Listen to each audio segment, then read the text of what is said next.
सपनों की ओर बढ़ते हुए नए दिन और नई उम्मीदों के साथ आपका स्वागत है। दोस्तों, ये कहानी है एक राजा और एक मूर्तिकार की।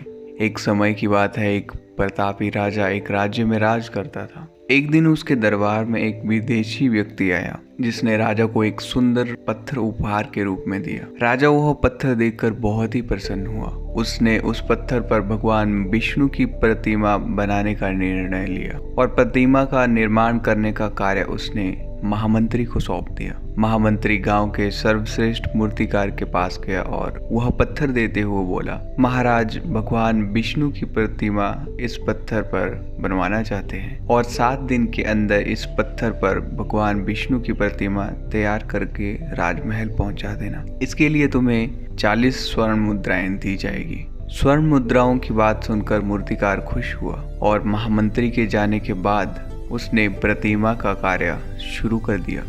जैसे ही उसने हथौड़ा लिया और मूर्ति तोड़ने के लिए हथौड़े पर वार करने लगा, परंतु पत्थर बिल्कुल भी नहीं टूट रहा था। मूर्तिकार ने हथौड़े पर कई वार किए परंतु पत्थर नहीं टूटा।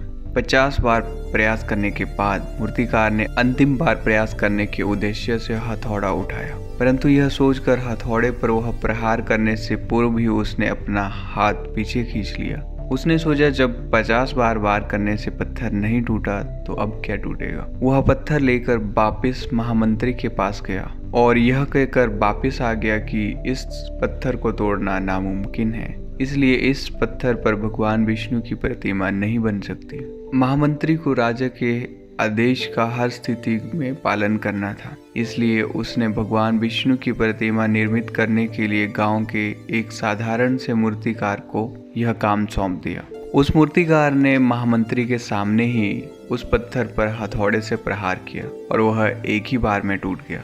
वह मूर्तिकार पत्थर टूटने के बाद प्रतिमा बनाने में जुट गया। इधर मंत्री सोचने लगा कि काश पहले मूर्तिकार ने भी अंतिम प्रयास किया होता तो वह सफल हो गया होता और 40 मुद्राओं का हकदार भी बनता। दोस्तों, हमें इस कहानी से यह सीख मिलती है कि हमें किसी भी परिस्थिति में किसी कार्य को पूर्ण करने से पहले या उसे समस्या आने से पहले उसका बिना निर्धारण किए पहले ही हमारा आत्मविश्वास डगमगा जाता है। हम प्रयास किए बिना ही हार मान लेते हैं। कई बार हम 1-2 प्रयास में असफलता मिलने के बाद ही काम करना छोड़ देते हैं, जबकि हो सकता है कुछ प्रयास करने के पूर्व ही वह समस्या का समाधान हो जाए। और आपको जीवन में सफलता प्राप्त करनी है तो बार बार असफल होने के बाद भी आपको प्रयास करना नहीं छोड़ना चाहिए। क्या पता जिस प्रयास को करने के पूर्व हम अपना हाथ खींच ले वही हमारा अंतिम प्रयास हो और उसी में हमें कामयाबी मिल जाए। दोस्तों, उम्मीद करता हूँ आपने इस कहानी से ज़रूर कुछ ना कुछ सीखा होगा। वीडियो अच्छा लगा, वीडियो को लाइक कीजिएगा, शेयर कीजिएगा। अगर सब्सक्राइब आपने नहीं किया है तो सब्सक्राइब कीजिएगा और पास में बने बेल आइकन को भी दबा लीजिएगा, तभी आने वाली वीडियो आपको सबसे पहले मिलेगी।